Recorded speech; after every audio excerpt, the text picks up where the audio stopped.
drop scores, so technically he can bring his drop score in and then not race the last race of the year. So he's like a provisional champion. We love drops, don't we? You've probably just seen my eye roll, didn't you? Yeah, and do you know what? We've got more of that now because it's minis, and Anthony Williams, who was getting a fair old bashing on the WhatsApp group about drop scores earlier on. This is even better because you've got the driver leading the championship in the minis has got 2 drop scores, and then second and third. Second's got 1 drop score to drop, and then third place goes back to 2, and then the others haven't got any. So you've got to be a multi-mathematician to be able to follow this through. Wow. I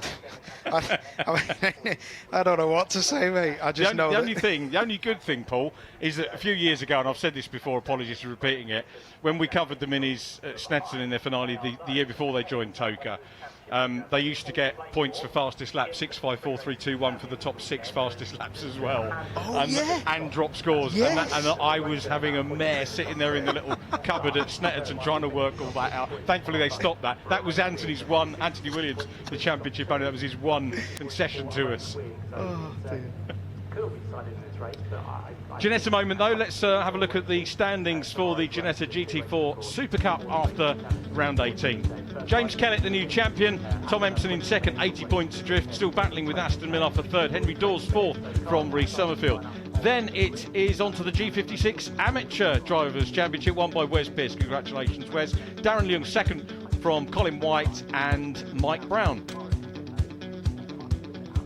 The 55's headed by Luke Reed, but that gap is down to 11 points now with 2 points remaining. Blake Anglis second from James Taylor and Conor Garlick fourth. Nick Halstead, who had a good qualifying and a decent start there, is in fifth in the G55 Amateurs. Ian Duggan now 42 points clear of Dan Norris. The chance maybe to wrap it up in race 2. Morris second, James Townsend third ahead of Luke Waugh, and then Gary Townsend in fifth. So that gets you up to speed with the Ginetta GT4 Super Cup. We've got the mini challenge, the Quafe Mini Challenge JCW runners already on circuit, and it's the young Irishman who takes pole position again. Alex Denning is going to be starting from pole, but Matthew George will be lining up alongside, so we've got Matthew George next up. This one here though, Paul, this is very much like the BTCC. This is effectively the feeder series for it now, being tin tops. This was the vision, wasn't it, of Alan Gow and Anthony Williams bringing this on. But equally, championship-wise, we've got a number of drivers that could take the championship. We've got Sam Weller leading it. We've got Ronan Pearson, who's really coming back into form, second position. Jason Lockwood, Liam Denning and Jack Mitchell all in with a shout of winning. I'm not going to go into the drop scores because it's far too complicated, and I don't think it's going to have any impact at the moment on race 1 of 3, although I stand to be corrected. Yeah, well, you only have to look at the pictures that we've got and see how successful this championship's been. It's been absolutely fantastic from the first day. I remember watching them, the championship that Anthony Williams put together. Got to say, I questioned it, just like a lot of people did. There was a lot of failures in the car, nothing serious, just gearboxes, engines. You know, this championship has just evolved and grown, and as soon as it got on the TOCA package, it was a perfect replacement for the outgoing Renault Clio. So absolutely stunning stuff. On board with championship winner to be, really, Sam Weller. Great on board. I've driven these cars quite a lot. They are absolutely fantastic. They are probably the most scary, rewarding front-wheel drive little buzz boxes you could ever imagine driving. I've done quite a bit of coaching in them, but driving them for a qualifying lap is one of the scariest things I have ever done, and that was around Oulton Park. And yeah, they're great, and great to see so many cars out there and just so many great drivers being involved in the championship. Absolutely mega championship, isn't it? And it's just going to get stronger and stronger. The last couple of rounds particularly have been absolutely superb for us in terms of the racing that we've seen over the last couple of seasons. Big shout out here for Max Coates. He's in the change of number 69 in respect for Chrissy Rouse. Sadly we lost. Big shame. Yeah, I was just going to say to you about Max Coates changing his number to 6 and 9, 69 for Chrissy Rouse, who unfortunately lost his life after a British Superbike accident, which was awful. I never met Chrissy. I've spoken to him on the phone through a friend of mine, Steve Brogan, who coached him. lovely, lovely guy, maths teacher, 26 years of age, lovely family, lovely people, and our best goes to all of them. And Max Coates was one of his very good friends. They do a lot up north, and there's Max there. They do a lot up north for the biking groups up there, and that's how he knew Chrissy Rouse. So rest in peace, fella. Absolutely right. And this, earlier in the week, Max Coates posted this is Max's last mini meeting as well, which was a little bit enigmatic. I did try and speak to him in the paddock about it, and obviously he's tight-lipped about what he wants to do, but he's at the moment saying this is his last mini meeting, Max Coates. Wow, yeah. Well, I'd heard rumblings of it, but I didn't know. That was my tea last night, mate. I didn't know he'd put that on there. But Max Coates has been another stalwart of this championship as well. So. And this paddock as well, you know, in terms of juniors and so on and so forth. So lots happening. Here's the grid for round 17 of the Quaife Mini Challenge.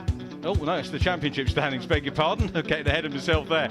Here is the championship standings coming in. Sam Weller, 34 points clear, plus 70 points that he needs to drop as well, that he can add back in. Jack Mitchell in second position from Jason Lockwood, then Alex Denning and Ronan Pearson fifth from Dan Zelos, Max Coates seventh, then Jack Davidson, Joe Tanner and Robbie Dalgleish. Robbie Dalgleish, wish him well. He's picked up an injury, so unable to take part this weekend, which is a great shame, so we wish him well.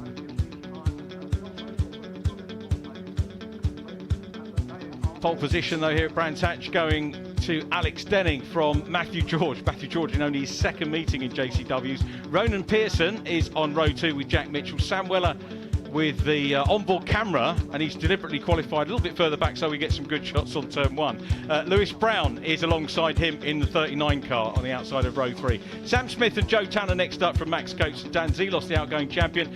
Ethan Hamilton and Bradley Gravitt are on row 6. Row 7, Jason Lockwood and Ross Marshall, who moves to hybrid tune this weekend. Jamie Osborne and Harry Nunn on row 8. Row 9, Lydia Walmsley, best qualifying of the year for Lydia, and she's next to Josh Jackson. Jack Davidson next up from Keenan Dole, James Griffith and William Hardy. James Griffith moved across to Graves Motorsport, incidentally. Then we've got Ryan Falconbridge and David Sterling on row 12. The grid completed by Dominic Wheatley and Jerry Ratz, who had an issue in qualifying. Hopefully Jerry is out there and okay after the red flag in quali.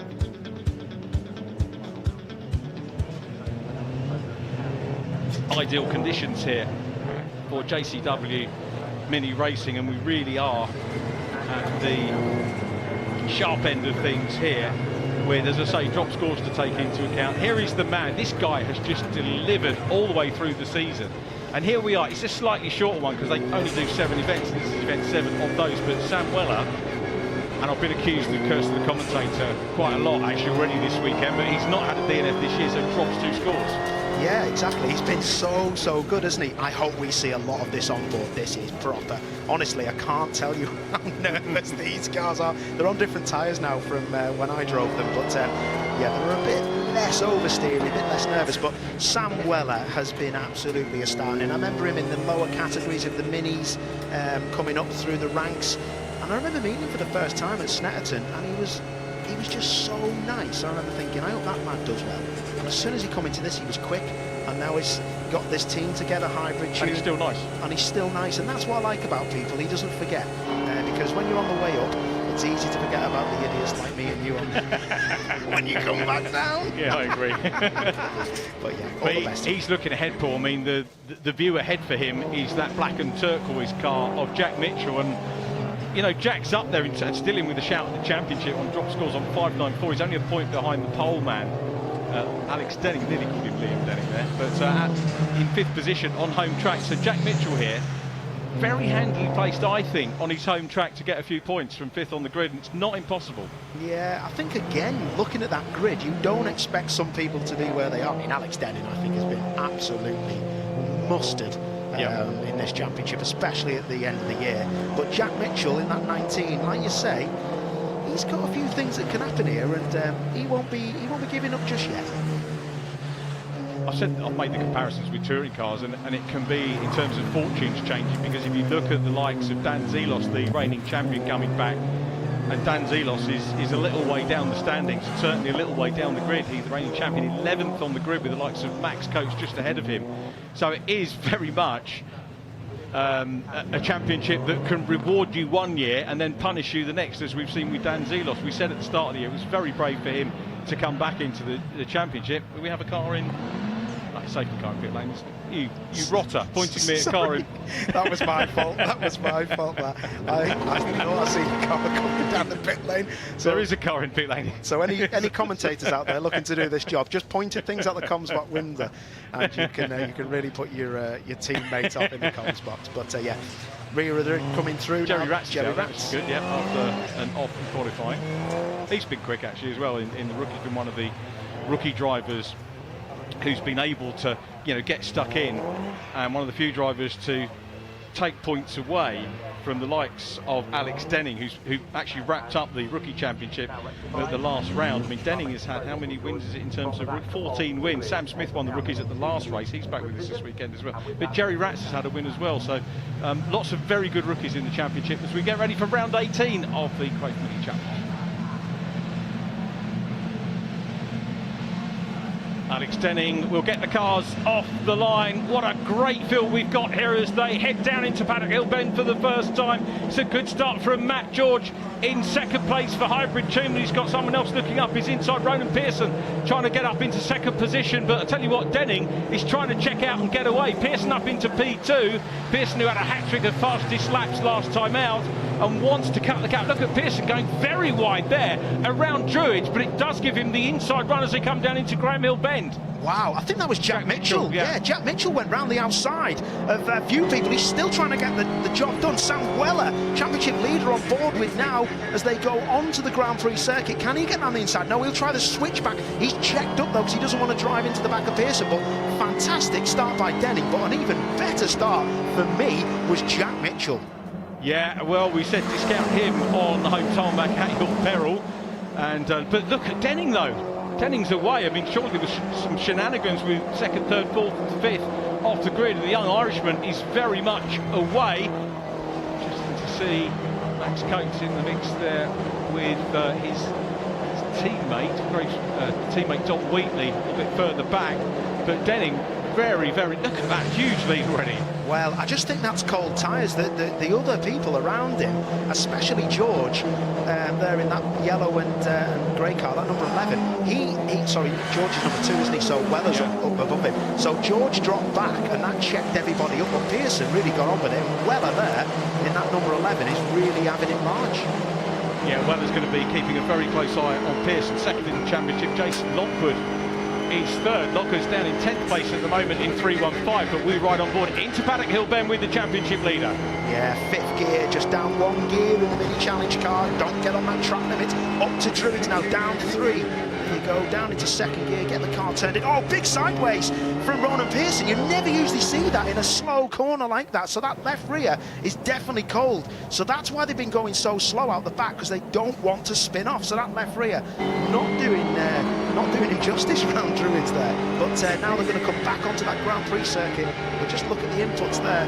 I've got to say, Samuel is very smooth and just gets the steering straightened up, and away he goes. Now they're going down to Hawthorns, this part of the circuit, and this is why I tell a lot of people, Brands Hatch GP is my favourite circuit, probably in the world. It's amazing. 6th gear on the limiter, down to 5th, get it turned in. There's a little bump there.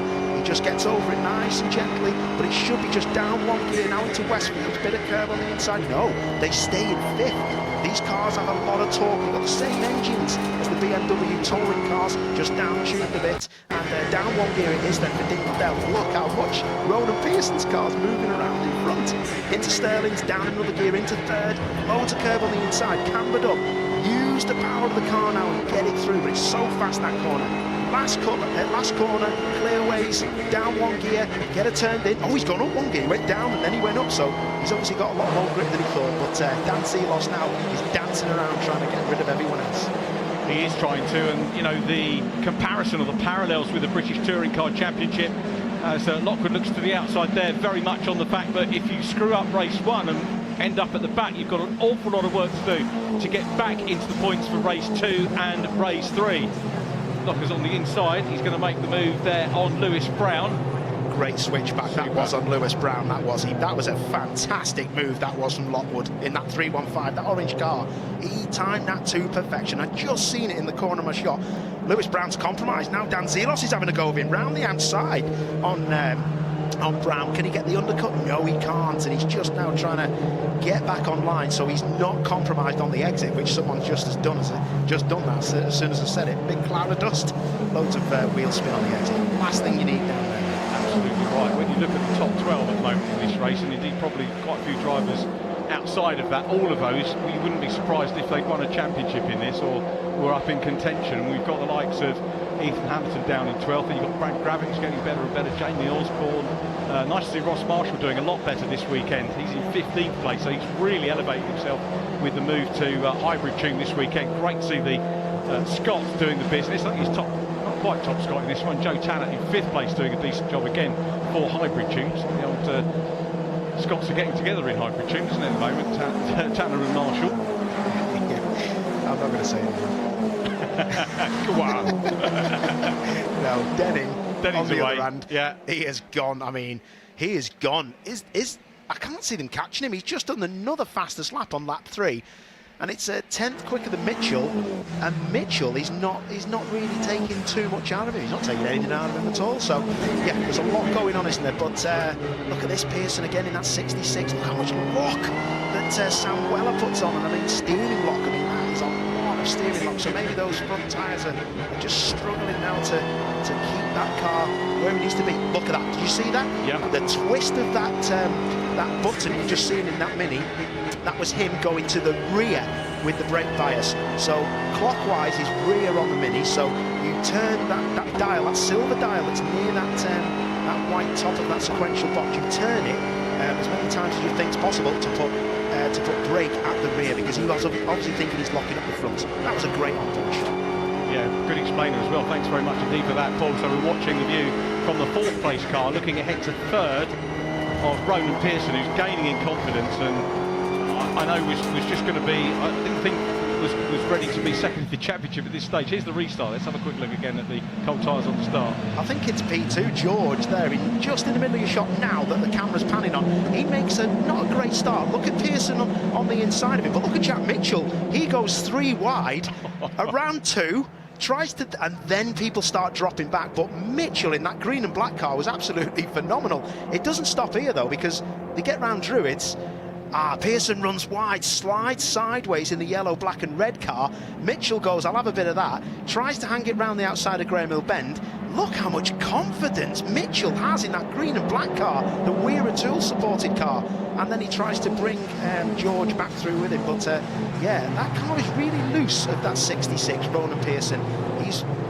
Maybe that's going to help him a bit further on in the race, because the looser you can have the rear of the car, the less the front tyres have to do. So that's what you try and aim for in a front-wheel drive touring car. I don't think Ronan was expecting, I'll go back to the point I was making, which I don't think he was expecting to be as high up in the championship this year as he is. Certainly capable of it, proved that.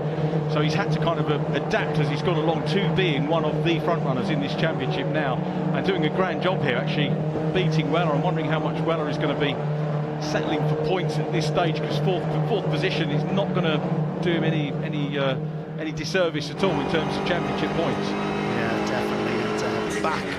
And back on board with Sam Weller, number 11, and just on our screens, the car 13 has got a black and orange flag, which is, you've got something wrong with you. That's Falconbridge. He must have something wrong with his car that he doesn't know about. That's so fast out the back, as I'm going to talk about the onboard. Honestly, I can't tell you at home. These cars don't look like they're moving around so much, but your senses are heightened. Your buttocks, your backside, your hands, your head, all of your gyros that keep you standing and walking in a straight line are affected, especially by this circuit, which is off camber. It's dropping off crests. I mean, where does the circuit go now? You wouldn't know if you'd never driven around it. Oh, it turns right. And what's the drop like? Well, it's that big, and it looks big enough on TV. I can tell you, the compression that you feel in those cars, it just rips the seat from underneath you. That's why. That's Falconbridge, and that's the rear diffuser hanging off that could go through someone's windscreen. So yep, so hopefully he'll pick up the signal now. It's a long lap, isn't it, around Brands GP? And coming back to your point about the gradients, the swings, the ups and downs, you cannot design a track like this. You never will again. No. It's amazing, isn't it? Yeah. One of the best circuits in the whole wide world. It's just so good. The only new one that comes close to it for me, British club racing point of view, is Anglesey, because the guy that built it into the contours of the land. He could see where there'd be some good corners. I'd love someone to pile a load of money into Anglesey so we could get some touring car. Wouldn't that be great? It'd be amazing. Absolutely amazing. We will get there sometime. That would be absolutely fantastic. There's some great racing to be had at Super Track. As Max Coates side by side here with the outgoing champion. This is how close this championship is. And Zelos and Coates for 10th position. Max trying to get the Primex car on the outside, but the Davanti car holds on as they come out of Hawthorns. Coates having to work hard, so hard, just for a 10th place here. That just shows you, and they're running right to the white line as well. That's the outgoing champion Dan Zelos in the number 1, fighting against the multiple race-winning Max Coates for 10th place. That shows you what we're dealing with in British motorsport at the minute. We're the best. Absolutely right. Yeah, this is attracting such great drivers, the Mini Challenge, and we're seeing some superb racing. We always wax lyrical about how good the Saturday races are. Now you get the chance to see that. Now we were looking at the number 1 car, and he's got a track limits warning here in his defence of Max Coates. So Dan Zelos will, if he didn't see it that time, I'm not sure if it was out. Yeah, there was a black and white flag as they went across. The lead coming down very slightly. It's still 1.9 seconds, but you know, Denning can afford the odd bit of a breather here over Jack Mitchell in second place, with Ronan Pearson still in third as we focus on this super battle. It'd be interesting to see. Now, no problems there at all with track limits for Coates, as still out front is the defending champion. Ryan Falconbridge does make it into pit lane. Good lad. Yeah, good to see. Great that, because sometimes it's difficult to see, you know. If you know your race number, it's absolutely fine. It's a lot easier. It's in your window now, so you can actually see. But I've driven in cars where you're in one car for just a weekend and you forget your car number, and people put your car number outside with a black and orange flag saying you have to come in, and you forget your race number. So, but yeah, it's a lot better now. You can see from on board here with Weller, you can quite clearly see what number he is, so if you forget, you can have a look in your front left corner. But great, this is such good that we're getting these on boards. 4th gear through Sterling's corner. Now look, it's game on again. Max Coates, he wants this. Remember, he's really wanting to get back up there and try and get a reverse grid race sometime this weekend. So good stuff from Max. He's pushing on, really giving Dan Zelos a workout. This a couple of years ago, even last year, this is the overlap, is it? Even last year, this would be a fight for the lead, but it's a fight for 10th place. Unreal. Yeah, it just goes to show how the championship's developing and how many great drivers we've got right up at the sharp end, with the leader still Denning from Mitchell, Pearson, Weller, Joe Tanner in 5th place here, then Matt George. But look, you've got Ethan Hamilton as well. I mean, these are you know, these guys have won races in car. Bradley Gravitt involved as well. So these 4 cars that you see now, you'd think this is for the race lead. That's how good the quality is. Nice to see Bradley, but I do love that liquid morning livery. It's proper old school, lovely, isn't it? Yeah, looks good. Does look good. Change of teams for Bradley, now running with Accelerate as well from the Silverstone round onwards, and he's about to take the battle to young Ethan Hamilton, so go on to the Grand Prix loop once again. But yeah, still for 12th and 13th place, Jack Davidson is behind those. The other relative newcomer, the man who joined the championship at Silverstone, that's Sam Smith in the rookies, is in 7th place. So both of the Hybrid Tune rookies are both in the top 7. Look at this. Oh, here we go. We're just going to point it somewhere else. Josh Jackson in the Lydia Walmsley on the inside. So Josh Jackson having a move there, and Lydia through. Is she going to make the space here on Josh Jackson? This is again a little bit further back, and he's for 19th place, but Lydia gets the move complete. Yeah, but it's not done yet, because he's back on the inside as they go Dingledale and then Sheen Curve, and that was a great little switchback. That's going to be interesting to see how that ends, because that usually ends with someone on the grass. Wow, did you see that then? That was Harry Nunn sideways through there in 5th gear, heading towards our cameras. Oh no, that wasn't good. That car just went 90 left. Yeah, I think that might have been Don Wheatley.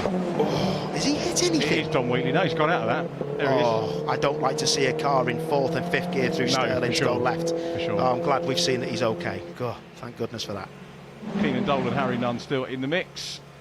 Did he get it on the grass, or was it was already going? Ah, no, it was already going, and It's still damp there, isn't it? Oh, look, he was either. It's in the shade of the trees, isn't it? Which is often a problem out there. Did you see that? Rats nearly took him out. That was so lucky. It's damp. I didn't realise how damp it was. Look how damp it is on them slicks. No wonder Pearson and everybody, when they get back into the main arena, they're struggling at Druids Corner.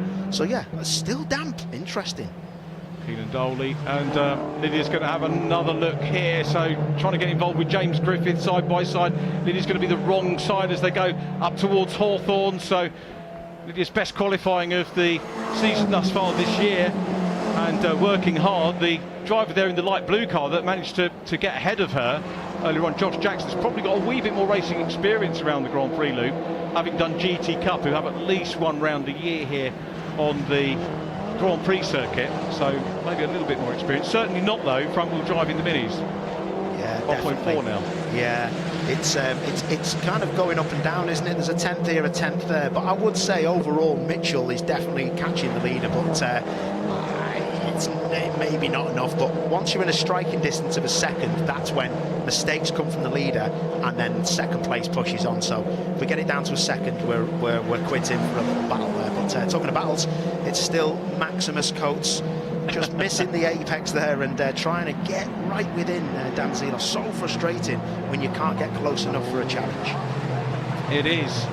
And Max, who's worked hard all year, just hasn't had, like Dan Zelos, hasn't had the rub of the green. And you can be P1, P2 one year and then down the wrong end of the top 10 a little bit later on in the season. It's certainly no disgrace with the drivers that he's got for company there. As we said, Ethan Hamilton having a look now, just pops out, has a little look. Brad Gravitt in behind, then it's Davidson and Osborne are next up. Jack Davidson, of course, was a 3-time race winner last year.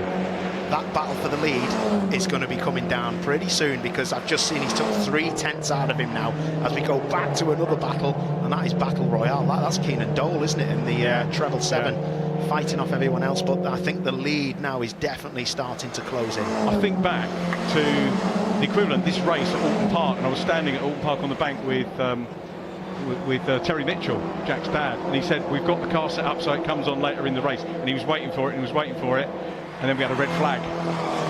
And maybe that's what they're employing here, because he does seem to be closing in, as you rightly said. He's definitely within striking distance now. That's when you, as a driver, you think, oh, how long's left? How much time is left? Well, there's 4 minutes left, and Jack Mitchell, in your shot, is catching Denning, and he's catching him now by a good 3-4 tenths a lap, and now Denning is starting to struggle. Who was it Jack took out at paddock? Was it Dan Zelos the year before last? Was it Dan Zelos, or was it Nathan? Was it Nathan? Oh, I can't remember. I remember getting it wrong, and then someone had to go. Nathan Harrison. Nathan Harrison won the championship, didn't we? Maybe it was Dan, because Dan won it last year. Nathan won it the year before. I think it was, wasn't it? I know he was devastated though. He was only in for 1 weekend. It absolutely wasn't men, but just when I see Mitchell going into paddock, I'm thinking, oh. Well, maybe Denning didn't watch that race, so he won't be that bothered. Don Wheatley he's got track limits, the number 14. But they're really battling hard here, aren't they? And I'll tell you what, this ain't over. I'm just looking at the timing screens, and this is going to be, unless Denning is actually just managing this gap. I don't know what's going on here, but I don't think he is, because it's come down big time, isn't it now? Yeah, 8 tenths and 2 minutes on the clock. But yeah, he's probably got enough in hand now. No, he's not. He's just lost 4 tenths on the last sector. Here we go. So Lydia Walmsley racing with Keenan Dole. Keenan getting the upper hand at the moment in the treble 7 car. He is in 16th place. Ross Marshall up ahead of them. Now we're hearing that Sam Weller, bringing his drop scores back into play, will be provisional champion if things stay where they are. Yeah, that was something that I was thinking a little bit about as we go on board with him now, and just a nice steady drive. Just has to drive it now to the end of the race. 2 minutes to go. Sam Weller's worked so hard for this, and like you say, it should be hopefully out of everybody else's grasp to get this championship. And what have we got here? Is this Lockwood in the 3-1? Ah, that's a buncher. Yep. Oh no. Yes, it is a buncher, yeah. definitely. Wow, I tell you, that's a worry for everybody else, That's a worry for everybody else. So he may have, a lot of the problems here is people, they drive so, Hardy, what's gone on there? Has he gone straight off on his own? Or is someone else involved? Oh, no, don't know. Let's have a look back. Nice wide shot there just to give us a little bit more perspective, which doesn't actually help. But thank you for trying anyway. That's got to be a red flag. Red flag, and we're looking on board with the provisional champion then. And thanks to Matt Salisbury, who's doing the number crunching here and pinging through to the production crew and the directors just to let us know that we think Sam Weller, because that will be red and checker with 1 minute 22 on the clock, could be our champion. Billy Hardy, we saw is out of the car, but that's dug in, isn't it? Yeah, what's going on? Oh, he looks like, I don't know if someone's pushed him, but he was in early into that gravel. That's weird. And to do him a bit of justice, it could be a front left failure as well. But look, this is your provisional champion. Does Sam know though how much passion we can see? Yeah, I think he knows, doesn't he? He's got, yeah. That's as much as you'll get out of him. You wouldn't do that, would you, with a fourth place normally? So he's done the maths, and as I say, Matt Salisbury for number crunching right the way through that. So basically, if you're wondering, I know I said at the outset that we thought it could go 3 races, but this guy had so many points to drop. What he can now do is he doesn't have to race the remaining 2 races of the year. So it brings the drop points that he had back into his total, and he may well race the other 2 races, but that makes him a provisional champion. Interesting, the last 2 races we've watched, this and the Ginetta GT4 race, red flagged. Yep. Drop scores come into play. Yep. Yeah, Sam Weller, you have been a star, mate, and to lead that team and to have such a massive involvement in Hybrid Tune, I've got to say, their cars, mate, have probably been the best I've seen in Mini Challenge. They have done a sterling job. They have done an amazing job. So has that gentleman there, the youngster Ronan Pearson, yeah, he's like one of my mates. Nearly called him Ronan Keating. Ronan Rafferty, you're into golf as well. But everyone at home, here is your champion, Sam Weller. Well done, mate. Absolutely amazing stuff. Big deep breath there, wasn't it? Oh, look at that. That's great. And his teammate comes over, gives him a hug, and that's Joe Tanner, isn't it? Touring cars next year then? Looks like it, mate. I hope so. I hope so too. Well, I don't want to lose him from our roster, but you know. But you want him to move out. It's Jacob Ebery taking the pictures and just there to get the moment, as he does so brilliantly, Jacob and his team. So many great photographers around the paddock. Well done. Congratulations, Sam. Yeah, congratulations, mate. Jacob, and Alex Denning on another fine win. We've got another super driver in Alex Denning. I hope he's not lost to the package next year. He's talking about going off and maybe racing GTs, Alex Denning. Doesn't surprise me that, actually, but it's this man's day, isn't it? Sam Weller, and that is yeah, look at that. That looks like a man who's just about got it over the line. Great stuff, Sam Weller. Well done, mate. Superb job from here in perfect conditions, blue skies, wonderful shot, wonderful colours, wonderful emotion. See Louise Goodman in the background there ready to interview him. So here's how they finish round 18 of the Quaife Mini Challenge here at Brands Hatch on the Grand Prix circuit. Alex Denning takes the win from Jack Mitchell and Ronan Pearson completing the podium, but the new provisional champion Sam Weller takes the title with 4th place. Joe Tanner, his teammate, in 5th from Sam Smith, making it a Hybrid Tune 4th, 5th and 6th. Graves Motorsport was next with Lewis Brown in 7th place from Dan Zelos and Max Coates. They finished 8th and 9th in the end ahead of Ethan Hamilton, who completes the top 10. 11th goes to Brad Gravitt from Jack Davidson and Jamie Osborne. Ross Marshall, great result for him in 14th, so his confidence continues to build in Mini Challenge. Keenan Dole in 15th from Harry Nunn and James Griffith. Then it was Lydia Walmsley, Josh Jackson 19th, Jerry Ratson the back of the grid into 20th. Don Wheatley 21st, then David Sterling in 22nd from Ryan Falconbridge after his pit stop. Matt George sadly a lap down, and non-finishes for Jason Lockwood and William Hardy. Louise